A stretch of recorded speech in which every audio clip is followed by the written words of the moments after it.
Students, आज का हमारा जो टॉपिक है वो है एकांक आवेश या यूनिट चार्ज जिसे कहते हैं।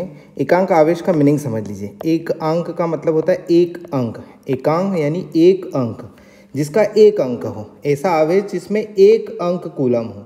तो यहाँ पर देख सकते हैं कि ऐसा कुछ करना है कि Q का मान 1 कूलम आ जाए, यानी ±1 कूलम आए, उसको हम एकांक आवेश कहते हैं। तो ये दो पद्धतियों में होता है। पहला जो होगा वो SI पद्धति में होगा और जो दूसरा होगा वो CGS पद्धति में होगा। तो माना कि हमारे पास दो आवेश है ना, एक है Q1 और दूसरा है Q2, और वो कितनी दूरी पर रखे हैं, R दूरी पर। तो इनके बीच में बल कितना लगेगा, F लगेगा। कौन सा बल कहते हैं इसको, कूलाम का नियम के अनुसार ये जो बल होगा वो होगा। ठीक है, तो इसका जो समीकरण SI पद्धति में होता है वो कुछ इस प्रकार होता है आंकिक रूप में कि F बराबर जो होगा वो 9 × 10⁹, ये K का मान है, यानी 1/4πε0 का मान है। ठीक है, ये किस में रखे हुए हैं वैसे ये दोनों आवेश, ये वायु या निर्वात में रखे हुए हैं SI पद्धति के केस में। तो इनके जो समीकरण होगा ये कुछ इस प्रकार से होगा। समीकरण नंबर 1 नाम दे देते हैं हम इसको।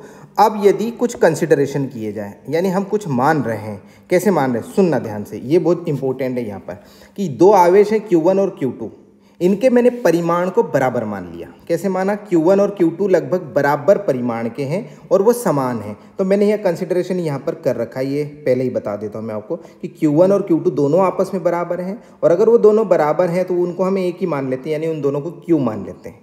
अब सुनना, अगर इनका मान अपन ने जो भी लिया, यानी Q की वैल्यू हमको ऐसी सेट करना है कि उनके बीच में जो लगने वाला बल है वो कितना हो जाए, 9 × 10⁹ न्यूटन हो जाए। न्यूटन किस में आता है, SI पद्धति में बल का जो मात्रक होता है वो न्यूटन होता है, जबकि CGS पद्धति में बल का मात्रक डाइन हो जाता है। आगे हम देखने वाले हैं। अब अगर इन दोनों को आपने 1 मीटर की दूरी पर रखा है, यानी ध्यान से सुनना, आपको ऐसा अजम्पशन लगाना है कि इन दोनों आवेश को 1 मीटर की दूरी पर रखना है और उनके Q1 और Q2 के मान को ऐसा सेट करें कि उनके बीच का जो बल का मान हो वो कितना आ जाए, 9 × 10⁹ न्यूटन आ जाए।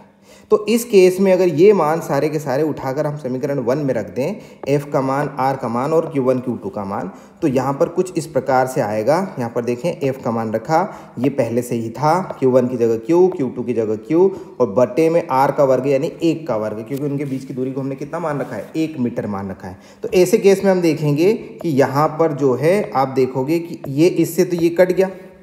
ठीक है, अब आपके पास क्या बचता है, यहाँ पर ये Q और ये Q मिलके कितना हो जाएगा, Q² हो जाएगा। तो Q² बराबर कितना आएगा, 1 आ जाएगा यहाँ पर।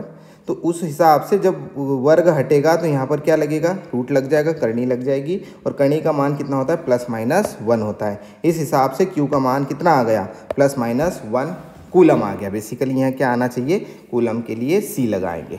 कूलम किस में होता है, SI पद्धति में कूलम जो है आवेश का मात्रक होता है। तो आप ध्यान से सुनिए, Q का मान 1 कूलम कैसे आ गया, 1 कूलम यानी एक अंक कैसे आया। एक अंक का मतलब होता है एकांक, यानी हमको वही तो पढ़ना था कि ऐसा आवेश जो एक अंक का हो, 1 कूलम हो, लेकिन ऐसा करा कैसे आपने, ऐसा सेट तब होता है, यानी एक अंक कूलम या एकांक आवेश उसे कहेंगे जब दो बराबर तथा समान आवेश एक दूसरे से 1 मीटर की दूरी पर रखे हो तथा उनके बीच में जो लगने वाला बल हो वो कितना हो जाए, 9 × 10⁹ हो जाए, तो वो जो आवेश होगा वो एक अंक आवेश होगा।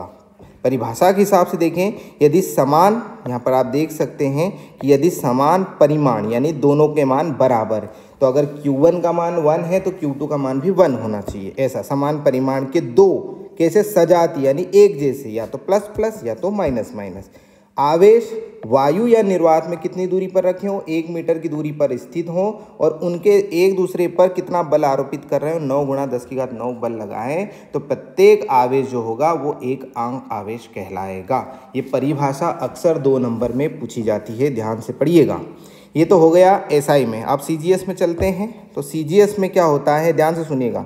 CGS में थोड़ा सा समझ लो कि आवेश का मात्रक CGS में स्ट्रेट कूलम होता है ना, जबकि SI में क्या होता है, ओनली कूलम होता है, जबकि यहाँ क्या होगा, स्ट्रेट कूलम होगा। और आपको यहाँ रिलेशन भी बता दिया है मैंने कि 1 कूलम बराबर 3 × 10⁹ स्ट्रेट कूलम होता है। क्योंकि स्ट्रेट कूलम को हम फ्रैंकलिन के नाम से भी जानते हैं। फ्रैंकलिन बहुत अच्छे साइंटिस्ट थे जिन्होंने आवेश पर अध्ययन किया था, इसलिए उनको मान सम्मान में हम यहाँ पर नाम या मात्रक के रूप में दे रहे हैं।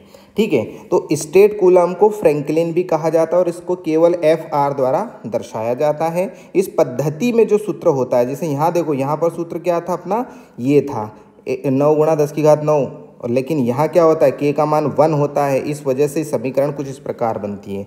अब आपको मैंने बताया था कि बल का मात्रक इस CGS में डाइन होता है, जबकि SI में न्यूटन होता है। यहाँ पर मीटर की जगह सेंटीमीटर आ गया, और यहाँ पर फिर से हमने वही मान लिया कि दोनों एक समान है तथा बराबर हैं, इसलिए Q मान लिया दोनों को।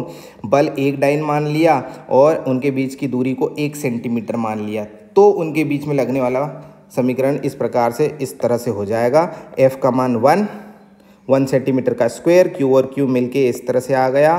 तो Q बराबर +-1 कूलम नहीं आएगा, अब यहाँ स्टेट कूलम आएगा, क्योंकि बात हो रही है CGS पद्धति में। तो एक स्टेट कूलम वह आवेश होता है जो उसी प्रकार के समान आवेश, यानी दोनों प्लस या तो दोनों माइनस, वायु या निर्वात में रखे हो 1 सेंटीमीटर की दूरी पर तथा 1 डाइन का बल आरोपित कर रहे हो। इस प्रकार से एक अंक आवेश यानी एकांक आवेश को हम समझ सकते हैं। चलिए मिलते हैं अगले वीडियो में।